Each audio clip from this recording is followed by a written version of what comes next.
శుభోదయం అందరికీ. మేము 8వ తరగతి బాలికలం. ఈరోజు మేము వ్యతిరేక పదాలు చెప్పబోతున్నాము. అతివృష్టి, అనావృష్టి, దూరం, దగ్గర, చిన్న, పెద్ద, జ్ఞానులు, అజ్ఞానులు, పుట్టుక, చావు, స్వర్గం, నరకం, వధుడు, మందం, చురుకు, కొత్త, పాత,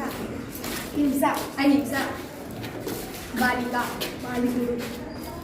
ఎన్నో, కొంచెం, కింద, పైన, అందంగా, వికారంగా, ఆకాశం, నేల, ప్రేమించడం, ద్వేషించడం, రాత్రి పగలు, శాంతి, అశాంతి, విద్యార్థుడు, సకాలం, అకాలం, ధైర్యం, భయం, సంతోషం, దుఃఖం, రాజు, రాణి, అనుకూలం, ప్రతికూలం, తొందరగా, ఆలస్యంగా, అనారోగ్యం, కష్టం, సుఖం, సాధ్యం, అసాధ్యం, విధేయుడు, విజయగాలు, చివరి, మొదట, చల్లగా, వేడిగా, స్త్రీ, పురుషుడు, శ్రద్ధ, అశ్రద్ధ, మంచి, చెడు, కారణము, అకారణము, ధనవంతుడు, పేదవాడు, జ్ఞానుడు, అన్యాయులు, నిలబడడం, కూర్చోవడం,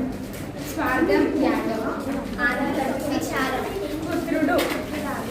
రాత్రి, పగలు, పెద్ద, చిన్న, నెమ్మదిగా, వేగంగా, ఆకాశం,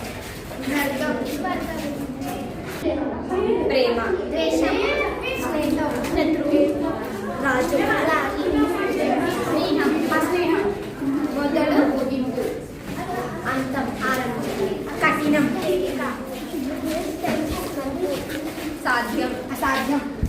ఎన్నో, తక్కువ, చెట్టు, సూక్తి, అసూక్తి, ఎడమ వైపు, గౌరవం, అగౌరవం, ఎరుపు, ఓటమి, శక్తి, శక్తి, దిక్కి, నెల, నలపు, అల్పం, అధికం, ఆకాశం,